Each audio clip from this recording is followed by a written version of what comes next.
J'adorais les Martine. Ah d'accord. Et il y en a un particulièrement, je ne me rappellerai pas du titre exactement, c'était Au marché des fleurs, quelque chose avec des fleurs. Je vois la couverture. Et oui, j'ai commencé avec les Martine en fait. Toute petite, c'est les Martine. J'en ai toute une série à la maison de Martine. Ah non, vous les avez gardés quoi. Oui, je les ai gardés en fait. Mais petite, j'avais peu de livres parce que je ne suis pas née dans une famille qui lit. Je suis née dans une famille... mon père était facteur, ma mère était aide-ménagère. Ils n'avaient pas beaucoup d'argent. Et moi, j'ai vraiment fonctionné avec le bibliobus. Alors, le bibliobus, venait le bibliobus et c'était... Et on est où là? Dans quelle région de France? On est... au départ, je suis née à Paris. Oui. Mes parents étaient à Levallois-Perret, jusqu'à l'âge de 5 ans. Et après, à partir de l'âge de 5 ans, on est descendu dans le Tarn. Et j'étais au départ à Albi. Et puis ensuite, on a fini dans un petit village à Vernoux-sur-la-Route. Et j'ai fait mes études à Toulouse. À Toulouse. Et vous avez vécu à Toulouse? J'ai vécu à Toulouse toutes les années étudiantes en fait. On a un ami toulousain qui est Rocco Fémia, qu'on a rencontré il n'y a pas longtemps. Il a une magnifique maison d'édition, mais c'est surtout c'est un magazine. Et c'est surtout dans le cadre des relations avec les jeunes, les émigrés italiens. Et sa revue s'appelle Radici. Ah non, je ne connais pas. Enfin, mes pensées, que moi je suis partie de Toulouse, je suis partie de France à l'âge de 25 ans. Et ça fait déjà plus de 20 ans. Donc je reviens en France, pour moi la France c'est les vacances en fait. C'est les vacances, c'est Noël. Je reviens en France chaque année à Noël, pour que mes enfants passent Noël avec les grands-parents. Mais sinon, on veut aussi voyager, donc comme tout le monde en fait. Donc les autres vacances, on a tendance un peu à visiter l'Europe pour l'instant. Je pense que c'est important que les enfants connaissent l'Europe avant d'aller voir ailleurs. Mais au départ, donc on revient à Martine, parce qu'on a déjà fait un grand bond en avant avec les études. Donc il y a Martine, qu'est-ce qu'il y a après Martine? Après Martine, vous allez rire. Après Martine, en fait, il y a la bibliothèque verte. Oui. Et j'étais fanat de petits livres qui s'appelaient Alice. Alice et le Club des 5, le Clan des 7. Ça, je parle petite. Hein, là, je vous parle 7-8 ans. Et après, j'ai commencé à découvrir le Loup Blanc. Jacques London, Le blé en herbe de Colette. Alors là, on parle d'une petite fille qui a déjà 11 ans. Le blé en herbe de Colette. Un livre qui m'a énormément marqué. Le blé en herbe de Colette. Et après, très très rapidement, en fait, je ne sais pas pourquoi, je suis partie dans la littérature un peu plus intensive. J'ai lu beaucoup Zola. Stendhal, Madame Bovary, La Chartreuse de Parme, Rouge et Noir, un nouveau Stendhal. Le 19e, je ne sais pas pourquoi d'ailleurs, le 19e, mais c'est vrai maintenant qu'on en pense, parce que maintenant c'est rigolo ce que vous dites, parce que moi j'ai fait un doctorat sur le 19e siècle, mais ma littérature d'adolescente, enfin de jeune adolescente, c'était déjà le 19e siècle. Je sais pas pourquoi, je sais pas pourquoi, c'est Maupassant, c'est vrai, l'Horla de Maupassant, par exemple, c'est un livre qui m'a fait peur. Enfin, je veux dire, quand on est jeune... C'est pour l'atmosphère, peut-être. Pour l'atmosphère, peut-être que je suis l'expression du sentiment, peut-être. Voilà. Le romantisme, finalement, enfin le romantisme, pas le romantisme tel qu'on le voit maintenant, mais la période romantique qui est la première expression finalement du moi. Parce que finalement dans la littérature, c'est à la période romantique qu'on commence à dire moi, à parler de soi. Peut-être que c'est ça finalement, c'est la découverte du moi en littérature, je sais pas. Et puis le côté social aussi, Victor Hugo, le côté social, on parle des gens, on le dénonce, quelque part en moi il y a j'ai pas écrit par exemple La prisonnière de la mer, comme ça, La prisonnière de la mer, j'ai voulu l'écrire parce que je voulais parler de ces femmes-là, de ces oubliées de l'histoire. Et finalement, ces gens-là, bon, pas Madame Bovary, pas Stendhal, mais Zola et Victor Hugo, ils nous parlent il nous dénonce finalement des injustices sociales. Il nous parle des petites gens et je crois que peut-être depuis toute jeune, je sais pas, c'est étrange, mais là à nouveau vous avez des petites gens, vous avez une cantinière. Ses parents sont originaires de Saint-Lys, ce sont des paysans. Oui, j'avais pas réfléchi en fait à ce que vous me dites, mais c'est vrai que c'est lié. Après, j'ai une autre personne qui m'a beaucoup marqué en littérature, et là, c'est étrange parce que, mais là, quand j'étais en première, là, on passe déjà 17 ans, 17, 18 ans. Mais la voie se trace déjà dans une direction. Dans une direction, mais là, alors là, j'ai un impact total avec Moderato Cantabile. En première, on doit lire Moderato Cantabile, on voit le film Hiroshima, et là, c'est mon départ Marguerite Duras. Et Moderato Cantabile, c'est le seul livre que j'ai lu, relu. Quand je ne suis pas bien, je relis Moderato Cantabile. Voilà. Ça, c'est un petit secret qu'il ne faudrait pas dire à personne, mais mon Moderato Cantabile, il est très vieux. Hein. Il est des années, de la fin des années 80.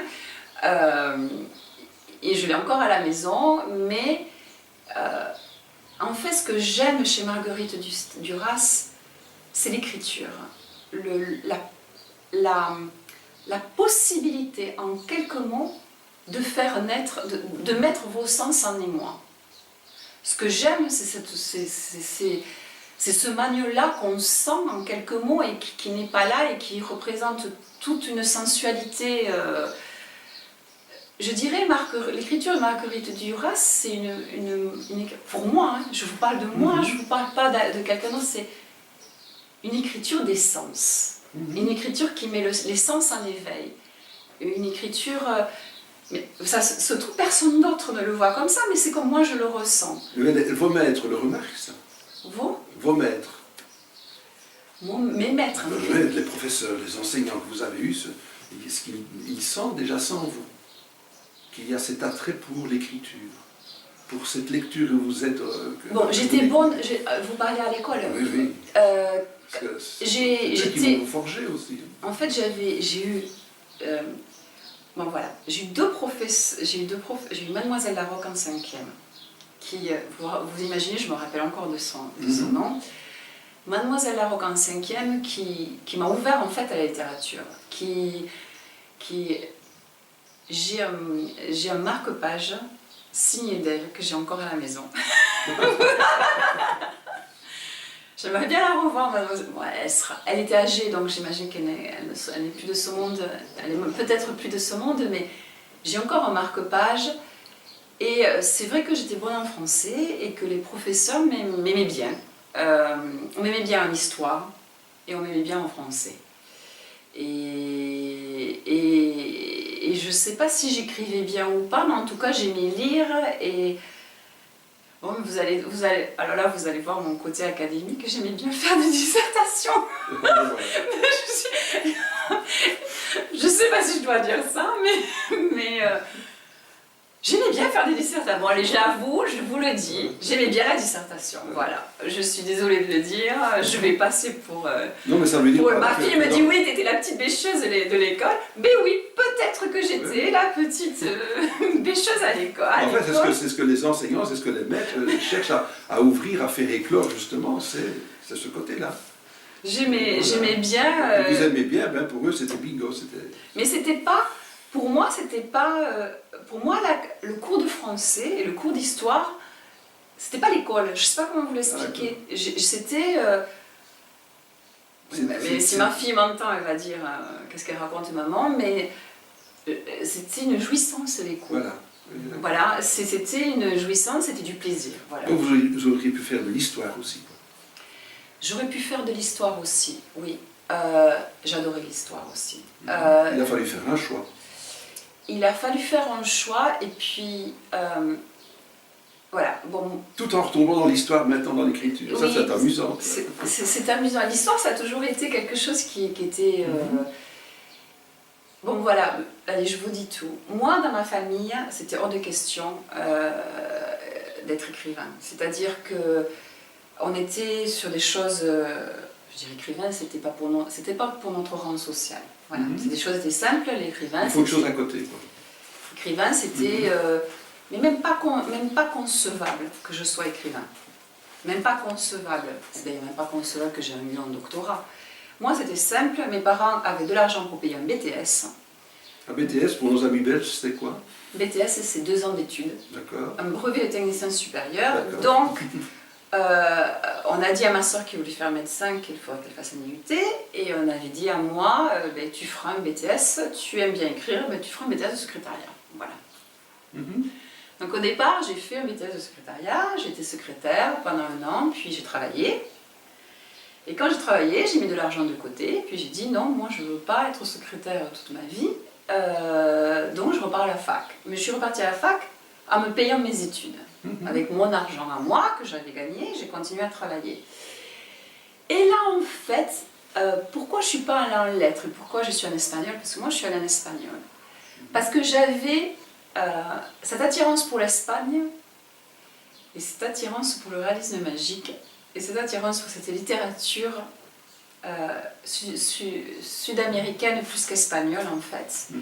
Mais espagnole aussi parce que faut savoir qu'il y a un autre livre qui m'a marqué dont je n'ai pas parlé quand j'avais 14 ans, c'était La Sarillo de Tormes. Quand on était en 3e avec le prof d'espagnol, il a dit on va commencer à lire un livre, on va lire un livre en bilingue et on va lire La Sarillo de Tormes en bilingue. Et là j'ai découvert le picardesque, la Picardie, etc., une écriture totalement différente. Et ça m'a ouvert à autre chose. Et je ne sais pas pourquoi, là aussi j'ai adoré. J'étais très bonne en espagnol, j'étais très bonne en langue. J'étais très bonne en anglais, très bonne en espagnol. Bon, j'étais un peu la bicheuse, j'étais un peu bonne en tout. Mais je ne sais pas comment vous expliquer ça depuis toute petite, parce que chez moi il n'y avait pas de livres. Les livres c'était quelque chose de... Je ne sais pas vous expliquer. Je me rappelle toute petite commencer à lire le dictionnaire. Alors je ne devrais pas dire ça parce que bonjour l'image que je donne de moi-même, mais j'ai commencé à lire le dictionnaire. Ben ça c'est passionnant. Hein. Quand j'étais petite, on avait un vieux dictionnaire qui était des années 60, qui était le dictionnaire certainement à mon mère ou à mon père, qui était le peu de livres qu'on avait à la maison, qui était, je m'en rappelle encore, c'est un dictionnaire rouge, il était collé avec du scotch des 2 côtés.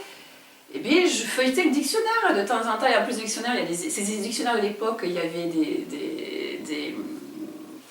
des images, enfin des images, pas des images, véritablement des petits dessins, ben, dessins des costumes, etc., etc. Puis j'ai commencé à lire quelques définitions, et puis voilà, j'ai commencé à lire le dictionnaire. Et puis petite, on me donnait de l'argent, mes grands-mères me donnaient de l'argent, et chaque année, ça coûtait 100 francs à l'époque.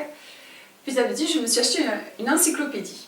Anniversaire et Noël, je m'achetais l'encyclopédie, et je ne devrais pas le dire non plus, parce que... mais voilà, je lisais l'encyclopédie. mais c'est clair, hein.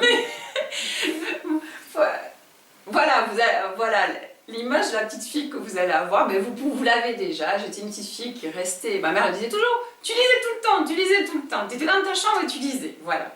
Mais j'étais dans ma chambre. Nous sommes passés par là, hein, de toute façon. Et je lisais, voilà. C'était pas la petite fille telle que ma fille maintenant. Je ne vais pas parler de ma fille, mais moderne qui sort, etc. Moi j'étais plutôt la petite fille qui. Vous aimiez découvrir tout ce qui était écrit. Tout ce que j'ai. Le pourquoi, le comment du mot. Quoi. Apprendre, je ne l'ai pas perdu ça, parce que si vous remarquez, pour moi, j'écris pas de la littérature, j'écris... Pourquoi j'écris ça? Parce que j'adore apprendre. Le prochain livre, je peux vous assurer, d'abord c'est une passion. D'abord ce que je vais écrire, c'est d'abord la passion de la découverte. Et je le découvre pour moi. J'écris. Avant d'écrire pour quelqu'un, c'est moi qui ai envie de découvrir ce monde-là. Là, le second livre, je vous assure, c'est passionnant. C'est d'abord ma passion. Le problème est s'arrêter, parce que c'est comme pour tout, c'est comme quand on fait un doctorat, comme m'avait dit la tutrice de doctorat, il faut s'arrêter à un moment donné. Oui. Parce que la recherche, c'est ça le problème de la recherche, c'est qu'il y a toujours plus, il y a toujours plus à lire, et les branches, on peut aller d'un côté, on peut aller de l'autre. Ça forge un petit peu la réflexion. Ça forge la réflexion, je trouve ça passionnant. En fait, c'est ma vraie passion dans la vie, c'est d'abord la recherche. C'est d'abord savoir plus. Je sais pas, c'est la recherche, savoir plus. Les mots aussi, parce que il y a, surtout les poètes, il y a quand même des poètes, c'est les mots, c'est la capacité, cette capacité-là, en peu de mots, de donner de l'expression, de l'expression à quelque chose. Là, je reviendrai presque le sublime de Kant, l'émotion par rapport à un paysage, l'émotion, moi je l'ai par rapport aux mots. Il y a des mots, il y a des agencements de mots qui créent en moi une émotion je sais pas quoi dire. Mais ça ne s'explique pas, ça vient, c'est inné, on le transpire, on le vit, on se lève le matin avec ça au bout de la plume. On parlait tantôt d'un livre. Donc voilà, quand vous feuilletez n'importe où, on découvre cette émotion. Ça, c'est quelque chose qui vient d'une façon innée, pense-t-on, mais ça vient pourquoi? C'est parce que derrière, il y a un bagage culturel. Il y a des lectures, il y a des lectures, il y a des lectures, il y a des découvertes, il y a des découvertes. Oui, mais vous savez... Cela, et je veux dire, c'est tout ce qu'on a accumulé dans le cadre d'une vie qui vous permet à un moment donné de pouvoir laisser couler, et c'est la plume qui va sur le papier. Quoi. Oui, mais encore une fois, c'est beaucoup de lecture avant. Hein. Oui, mais ce qui est triste, je vous le dis, c'est triste, c'est que je ne me souviens pas souvent des livres. Et je suis triste, je veux dire... Par exemple, là, récemment, on parle Nana, etc. Oui, Nana, j'ai adoré ce livre. Mais il faudrait que je le relise, il faut que je lise un résumé pour me rappeler de l'histoire. Je vous dis, plus je vieillis, enfin, c'est triste à dire, mais plus je vieillis, plus je lis, moins je me rappelle. C'est très triste, en fait, de tout ça. Souvent, ça. Non, mais il y a le moment où c'était le devoir de lire quelque chose. Donc, on le lit par devoir. Donc, on l'assimile d'une autre façon aussi. Il y a peut-être ce côté plus académique qu'il faut parce qu'on doit faire un rapport, on doit faire oui, j'ai beaucoup lu. Après, bon, évidemment, moi, il faut penser qu'avec mon travail, je lis énormément, mais je lis par rapport au thème de recherche. Et évidemment, on ne fait pas un doctorat sans avoir lu des tas de livres, on n'écrit pas un article. Et ce que les gens ne comprennent pas, c'est qu'à l'université, on me dit, oui, mais un article, mais vous comprenez, pour écrire un article de 10 pages, c'est minimum de 3 à 4 mois de travail. Quand je dis 3 à 4 mois de travail, c'est 3 à 4 mois à lire, à analyser, etc. Mais on ne peut pas écrire un article de 10 pages, d'accord, c'est 10 pages. Un article de 10 pages, ça équivaut presque à 100 pages d'écriture, enfin pas 100 pages peut-être, mais d'écriture créative, je dirais. C'est énormément de... Moi, j'avoue que j'admire tous les articles académiques, je sais le travail qu'il y a derrière, je sais ce que ces 10 pages représentent. Mais enfin bon, on revient un petit peu à l'émotion, vous aimiez bien un petit peu ce plaisir de pouvoir découvrir rapidement le mot, et qui va s'accoler avec un autre mot, et c'est une phrase courte et concise. C'est pas donné à tout le monde de la faire. Je ne sais pas si moi je sais la faire. Je crois pas que je...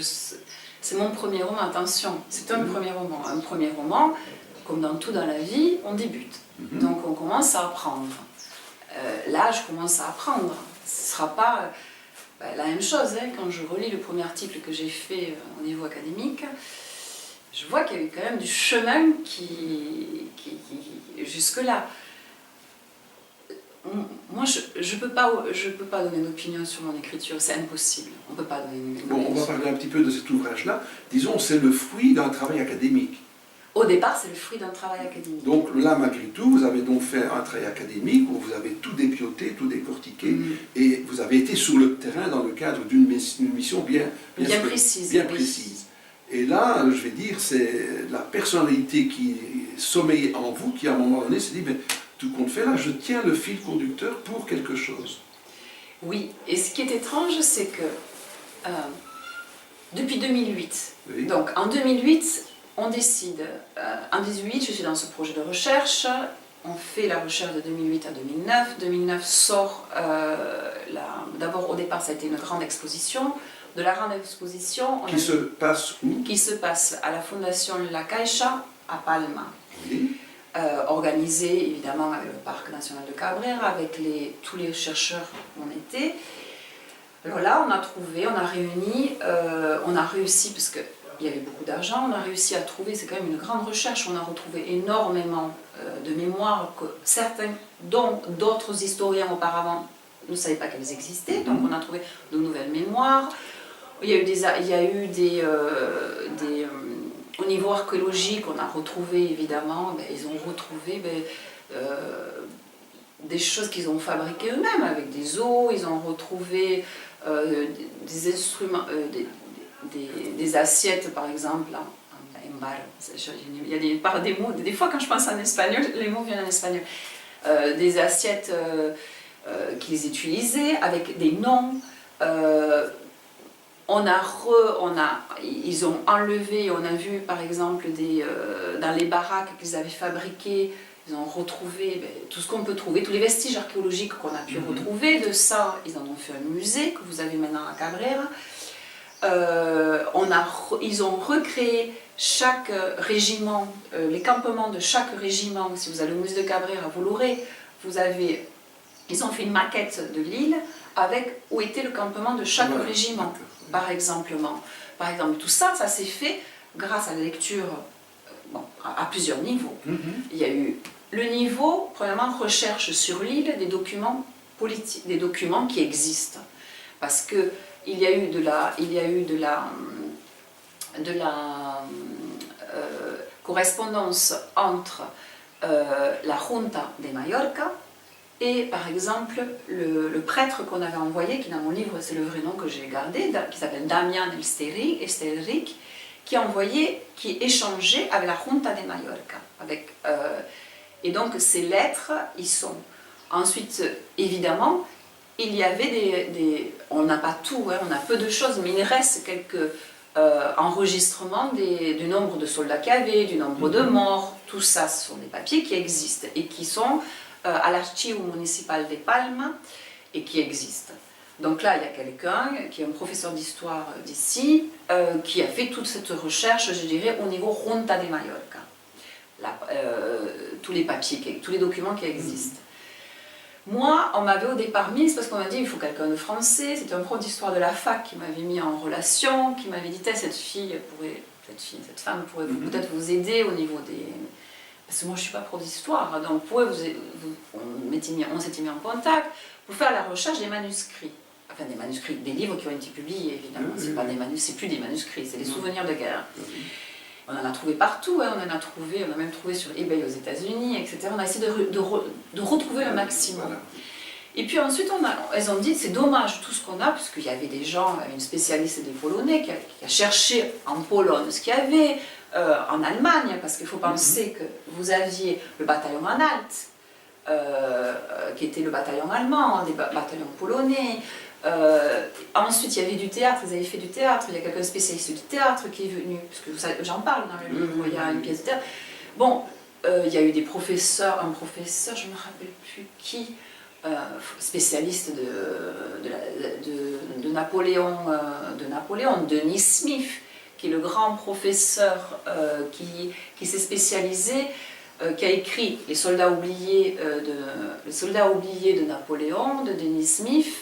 Je ne me rappelle plus ce titre exactement, les soldats oubliés de Napoléon, les soldats oubliés de l'armée napoléonienne, les soldats oubliés de quelque chose, je ne me rappelle plus exactement, qui a écrit le grand livre de référence sur ça. Lui, il a écrit parce qu'il a voulu remettre en cause les Anglais se lavaient les mains, alors qu'en fait, si ces soldats ont été envoyés là, c'est vraiment à cause des Anglais. Parce qu'au départ, ils devaient être à Majorque, et les Anglais ont dit, ils avaient Minorque sous leur tutelle, ils ont dit on ne veut pas les Français à Majorque, on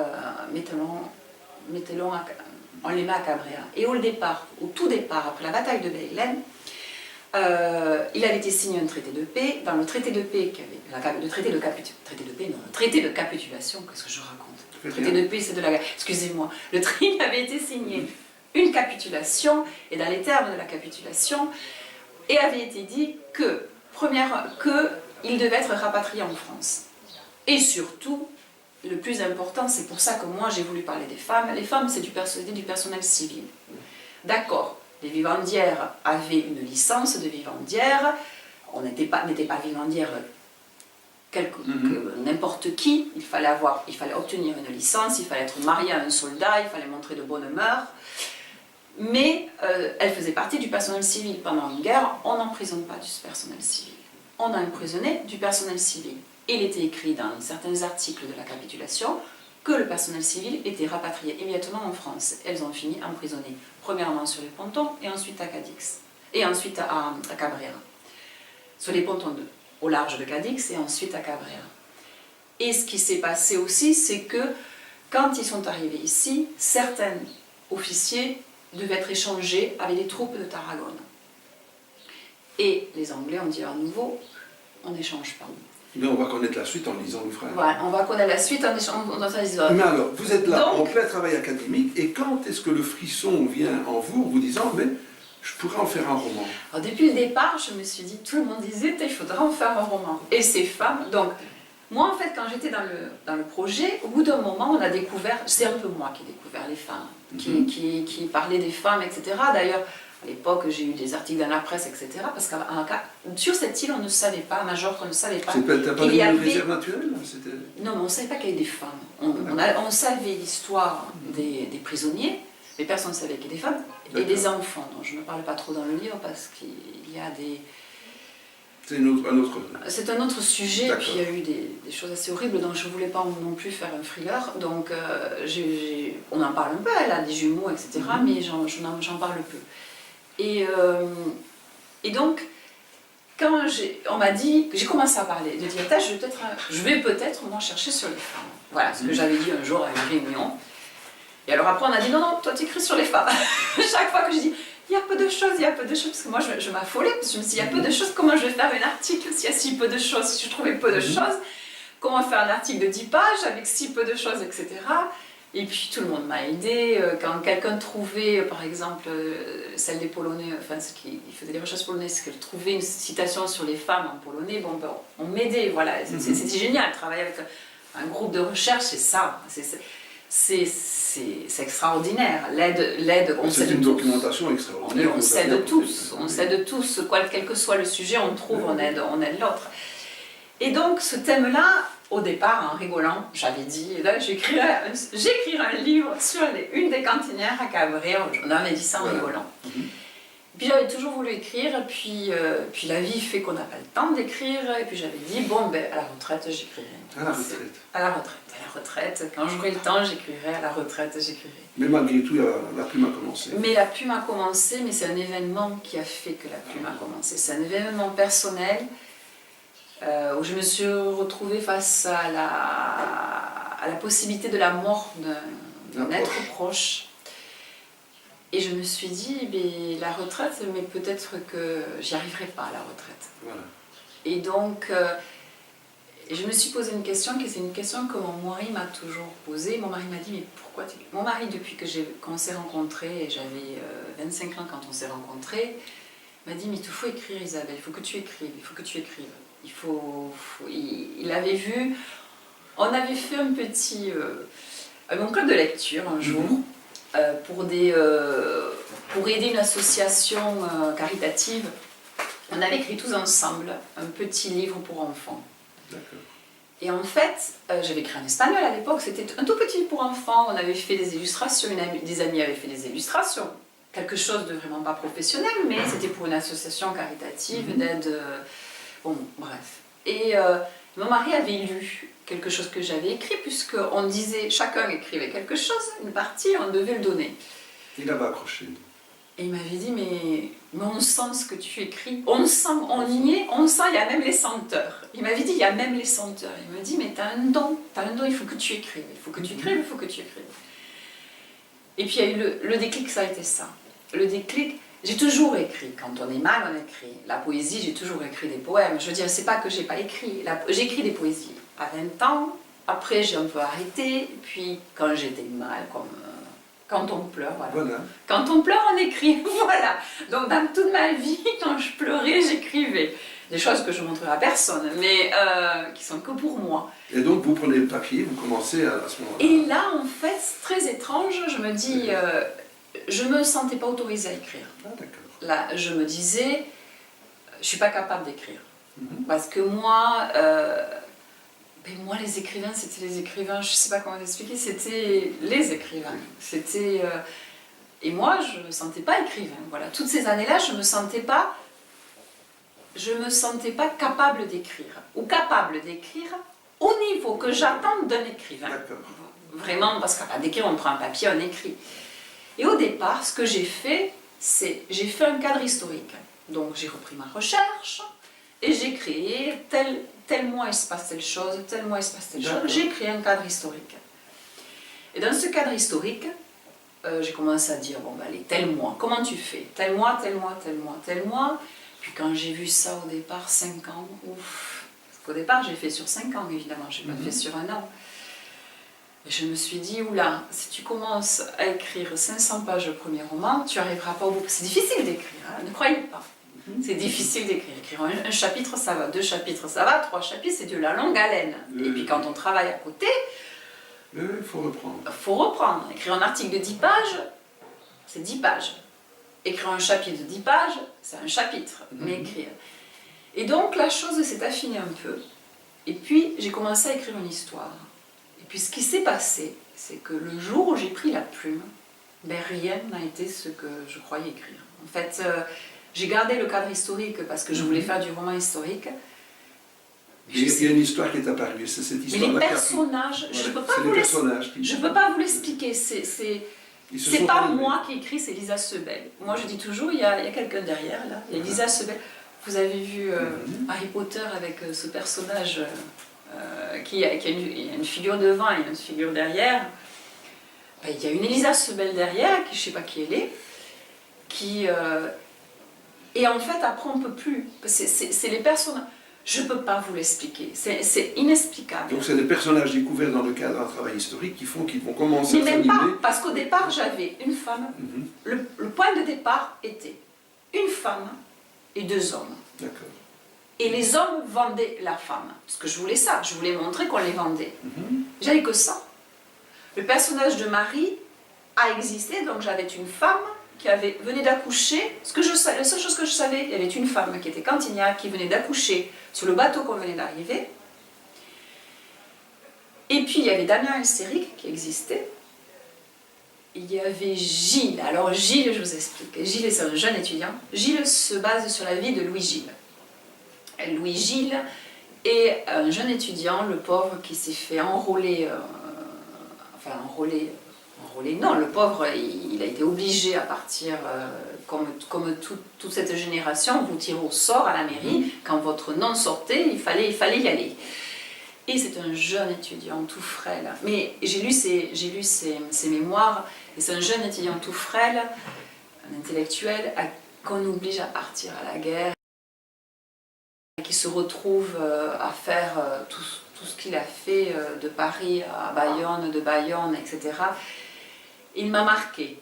C'est-à-dire, la véritable personne, ses mémoires, c'est son fils. C'est Philippe Gilles, son fils qui a publié les mémoires de son père.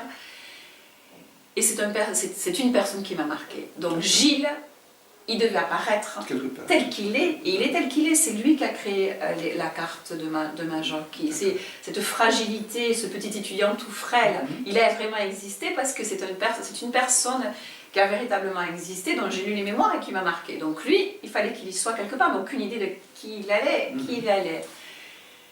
Et après, c'est inexplicable. L'histoire est partie... mais c'est reparti pareil avec le second livre. C'est-à-dire, le second livre, vous faites un plan, vous me dites tel chapitre, il va se passer telle chose, vous écrivez une histoire. Moi, je fais tout le temps... Je suis étant académique, je suis assez carrée. Je fais comme ma petite dissertation où je fais mon plan de dissertation, premier point, deuxième point, troisième point, la conclusion. Par contre, comme dans les dissertations, nous avons toujours la conclusion avant de commencer à écrire en dissertation. J'ai toujours, dans le second livre c'est la même chose, là maintenant je peux dire que c'est une chose que j'ai en moi, parce que le premier livre on ne peut pas le savoir, j'ai toujours la scène finale avant de commencer à écrire. Je pars d'une scène finale. Je ne pars pas d'un point de départ. Il y en a toujours un appât qui est là et je dois l'atteindre. Voilà, la scène finale, c'était un bateau, il y avait un bateau, on s'échappe. là j'ai à nouveau la scène finale du dernier livre, du second livre dont je ne parlerai pas, j'ai la scène finale. Et à partir de là, je vais, mais un peu comme en dissertation, on ne peut pas en dissertation disserter si on ne sait pas quelle va être la conclusion, si on ne va pas vers le point de la dissertation. Vous allez dire, qu'est-ce qu'elle est académique? Mais revenons maintenant au travail de l'écriture. Le travail de l'écriture se fait. Un point final, que fait-on avec ces trames de papier? Comment vais-je maintenant procéder? Est-ce que je fais de l'auto-édition? Est-ce que je l'envoie à 1001 éditeurs qui ne vont pas me répondre? Ça se passe comment? Donc, nous sommes il y a 3 ans de ça, peut-être. Non, nous sommes le 17 octobre 2000, l'année dernière, 2018. Il y a un an, j'ai fini d'écrire, j'ai le point final, c'est mis la veille de mon anniversaire. Enfin, il y a 2 points finaux. Il y a eu le premier point final qui a été à l'anniversaire de ma fille, le 20 mai 2018, où j'ai fini à écrire le premier G. Je n'avais pas relu. C'est celui que j'ai reçu, ça? Non, ça c'est pas celui que vous avez reçu. Ça c'est le premier G. Je passe ensuite tout l'été à relire et à réécrire. C'est quand même un travail de réécriture. Au départ, on sort un premier G. Moi, le premier G, c'est comme dans les poèmes, c'est un premier G. Poup, ça sort. Voilà. Ça sort. On relit la veille, on regarde 4 fautes d'orthographe. On relit la veille pour se remettre un peu, mais je ne réécris pas. Rien n'est réécrit dans ce livre. Il est ressorti. Mais quand même, il faut travailler, qu'on a dit 50 fois le même adjectif, qu'on s'est rendu compte qu'au départ, elle avait les cheveux plats et qu'à la fin, elle a les cheveux ondulés, des choses comme ça. Vous voyez, parfois, on n'est pas... Puis alors, on se rend compte, on a... Le point final. Le point final, quand on a relis tout, 17 octobre 2018, j'ai dit, je mets le point final parce qu'on n'en finit jamais. J'ai dit la veille de mon anniversaire, demain c'est mon anniversaire, c'est fini, le livre est fini. Voilà, c'était le but. Le but, c'était le 18 octobre. 18 octobre, je prends les amis, je vais à mon anniversaire, le point final est fait. Et là, j'avais réfléchi avant, qu'est-ce que j'en fais? Je vais auto-éditer. Je vais auto-éditer parce que tout le monde me dit impossible, tu ne seras pas publié. Et j'avais besoin pour moi-même, ça c'est une chose qui était pour moi-même, comme je ne me sentais pas écrivain, j'avais besoin de savoir, est-ce que j'ai... Parce que les amis vous disent toujours que c'est bien, évidemment, on ne peut pas croire les amis ni la famille. Je voulais que quelqu'un que je ne connais pas me lise. Me lise en sachant pas qui j'étais. C'est-à-dire, voilà une écriture, voilà un livre, on prend le livre, quelle est l'opinion de l'autre par rapport à ce livre-là? Donc je mets un nom et j'auto-publie. Et j'auto-publie en attendant de voir les retours, évidemment pétrifiés, en me Donc disant... c'est la naissance d'un pseudonyme, ça? C'est la naissance d'un pseudonyme. C'est le pseudonyme d'Elisa donc c'est la naissance d'un pseudonyme, d'accord. Et donc je me dis... je me dis, on va voir, parce qu'il y a toujours l'intellectuel derrière moi qui me dit... Et là, on s'y prend comment? Allez, on reçoit maintenant son paquet avec ses 25, 100 ou 200 exemplaires, je sais pas. Non, alors on s'y prend comment? D'abord, une chose à faire, c'est pas faire les erreurs que j'ai faites, si je dois parler d'auto-édition, c'est apprendre que le premier jour où vous publiez votre livre, vous demandez à tous les copains, à toute la famille d'acheter un maximum pour être dans les meilleures ventes le premier jour. Ce que je n'ai pas fait, puisque moi je voulais que personne ne le sache. Donc, je voulais surtout pas, ma famille par exemple, il y a des oncles, etc., mais je voulais pas qu'on me lise, je ne sais pas comment vous expliquer, c'est idiot ce que je vous dis. J'écris un livre et je veux pas qu'on me... Je sais pas comment vous expliquer, c'est comme ça. Et donc j'ai fait la grosse erreur, parce que le premier jour, quand on sort un livre en auto-édition, il faut qu'un maximum de personnes vous achètent pour être... dans les premières ventes d'Amazon, pour qu'Amazon, après, vous référence bien, et vous apparaissez dans les premières pages, et après, la machine est en marche, et c'est parti. Donc moi, je ne savais pas, premièrement, je ne le savais pas, deuxièmement, j'avais pas trop envie de mettre tout le monde autour, mais finalement, je suis tombée sur une... En fait, quand vous êtes sur Amazon, après, les gens commencent quand même à vous regarder. Et je suis tombée sur une auteure, une écrivain auto-éditée qui maintenant a été publiée chez City Édition, qui s'appelle Rebecca Greenberg. un pseudonyme aussi, qui a écrit un magnifique livre, elle, sur... bon, c'est un livre sur, à nouveau, la Seconde Guerre mondiale et le Val d'Hiv, entre autres. Sauf qu'elle a aussi... il y a un côté spirituel à son livre où elle... bon, il y a un côté spirituel aussi. Et donc, cette personne est une personne extraordinaire avec qui j'échange et qui me dit « Mais Isabelle, si tu veux ton livre qui fonctionne, il faut que tu l'envoies à des blogueuses, il faut que tu... etc. Voilà. On ne met pas un livre sur Amazon et tu attends que ça se passe, parce que ça ne se passe pas comme ça. Il faut le livre, il faut le faire connaître. » Et elle m'a ouvert à plein de choses, elle m'a recommandé à certains blogueurs, et puis c'est comme ça, un blogueur commence à vous lire, Voilà, il la chose, aime, et puis ça commence comme ça. En fait, la machine se met un peu en marche. Elle est dans une bonne maison d'édition, la City, me dit. Oui. Ça, oui. Et c'est Slovka qui s'occupe de ta chaîne presse. oui, City Edition, je vous dis. Et donc Rebecca m'a mis tout ça, et puis ça a commencé comme ça. Et ensuite, au mois de novembre, je me suis dit, bon bah allez, Amazon et... mois de novembre, non, c'est un peu plus tard, mi-novembre, j'ai laissé un peu de temps, 3 semaines, parce que je l'ai publié fin octobre. J'ai mis 15 jours à réagir un petit peu. Ah, non, parce que c'est compliqué, il faut fabriquer le livre, il faut trouver la portada, les mots me viennent en espagnol, il faut trouver la couverture, etc. Mais au départ, je n'ai pas publié le livre physiquement. Au départ, il n'y avait que la version numérique. Et puis tout ça, et puis j'ai commencé à avoir des blogueuses qui aimaient le livre, alors j'ai pleuré la première fois qu'une blogueuse m'a appelé qui m'a dit qu'elle avait aimé le livre, j'en ai pleuré. Et puis je me suis dit, allez, tu envoies aux maisons d'édition, qui tente pas sa chance, n'a rien. Et j'ai commencé les maisons d'édition, alors il y en a certaines, dont Grasset, dont je veux donner le nom, j'habite en Espagne, et qui m'a répondu en 3 semaines, sachant qu'il faut au minimum 3 ou 4 jours pour arriver en France, et 3 ou 4 jours pour revenir, la lettre. Vu que j'ai reçu la lettre il y a 3 jours, ça veut dire qu'il est resté, mon manuscrit a dû arriver, et évidemment n'a même pas été lu. C'est clair, en 3 semaines, en habitant à Majorque, je peux vous assurer que le manuscrit, que le paquet est arrivé, on l'a ouvert et on a envoyé immédiatement la lettre. Le petit mot comme quoi. Comme quoi on ne correspondait pas à la ligne. Moi, je vous dis Grasset parce que ça a été le plus choquant, le plus rapide et le plus choquant. Après, je ne parle pas de tous, mais j'ai eu aussi de charmants emails, de charmantes lettres qui disaient qu'ils n'acceptaient pas, mais que... il y avait quelque chose. Mais qu'il y avait quelque chose, donc c'était encourageant. Et puis, j'ai eu un petit éditeur qui était... Bon, j'en parle pas des éditeurs, mais qui s'est intéressé. Un petit moyen éditeur qui s'est intéressé. Et on a commencé à parler, j'étais très contente. Et en fait, il a aimé l'écriture, surtout. Plus que le thème, je crois que tout le monde est resté un peu sur le thème, évidemment, du livre. Mais là, c'est là que j'ai commencé à découvrir que... Il fallait un peu jouer des coups. Que l'écriture était peut-être aussi la base, que j'écrivais peut-être pas si mal que ça. Et donc là, on était en novembre, puis ça met quelques mois. Et donc en février, tout a commencé en février. En février, le moyen éditeur. Entre-temps, j'entends parler du fameux Speed Day d'Amazon. Voilà.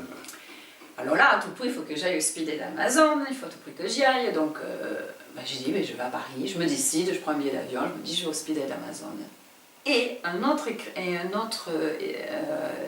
auteur autopublié qui s'appelle Olivier Tarasso, qui va publier d'ailleurs chez Intercad son livre là qui sort ces jours-ci, qui s'appelle La Liberté, je dessine ton nom, me dit « Ah, tu t'es inscrite aussi au Mazarine Book Day ?» En échange, je dis, on se fait des échanges Messenger, j'ai dit « Mazarine Book Day, c'est quoi ça ?» Il me dit ben, « Regarde ». Et je découvre ce fameux Mazarine Book Day. Et donc, dans presque les derniers jours d'inscription, je me dis, écoute, tu feras Speed Day d'Amazon le matin, et l'après-midi, le Mazarine Book Day, vu que tu es à Paris, tu y vas. Et voilà. Et c'est comme ça que je suis allée au Mazarine Book Day. Et en fait, je suis tombée sur un charmant éditeur qui était de chez Fayard. Qui était de chez Fayard, ça s'est très bien passé, je suis restée longtemps, un peu bazardé, il m'a un peu m'a beaucoup interrogée, il m'a un peu mis dans le coin aussi parce qu'il m'a posé une question, il me dit alors votre livre est-il politique? Je me suis dit oulala, quelle question à poser quand... Enfin je me suis retrouvée un peu, puis je me suis débrouillée à lui répondre. Mais j'y croyais pas, parce que vos Mazarin Boudet, quand vous voyez la queue qu'il y a, quand vous voyez le nombre de personnes qu'il y a, et quand vous vous rendez compte un peu, parce qu'on a de l'extérieur, j'avoue que mon expérience est une expérience qui n'est pas, qui montre le contraire finalement, qu'on peut être personne et qu'on peut arriver à publier dans une maison d'édition. Mais moi, au départ, j'avais pas cet après-avis-là, j'avais l'avis qu'on a tous, que c'est impossible d'entrer en maison d'édition, que si on ne connaît pas quelqu'un, on ne publiera pas dans une grande maison d'édition, etc., etc., etc. Donc, j'y croyais pas vraiment. Donc, entre-temps, j'ai reçu aussi une proposition pour une autre maison d'édition, qui était une maison d'édition parisienne, mais parce que l'autre n'était pas parisienne, qui était aussi importante, mais elle était plus régionale, et une maison d'édition parisienne qui... donc voilà. Donc j'attendais la réponse aussi de Mazarine, et à un moment donné, on me demande de lire le manuscrit en entier chez Mazarine. Et là, ça veut dire qu'on a passé le cap. Et là, c'était assez tôt, c'était en avril, on me demande de lire le manuscrit, et je leur écris, voilà... je suis en discussion à la maison d'édition, je ne peux pas non plus. Alors moi j'étais dans une situation compliquée, parce que je voulais perdre personne. Faire attendre une maison d'édition quand on s'intéressait à votre manuscrit, c'est toujours le charbon ardent. Oui, on est sur les charbons ardents. On se dit oui, mais Fayard c'est un grand groupe Hachette, c'est le groupe Hachette aussi, Fayard c'est le groupe Hachette, c'est le groupe Hachette.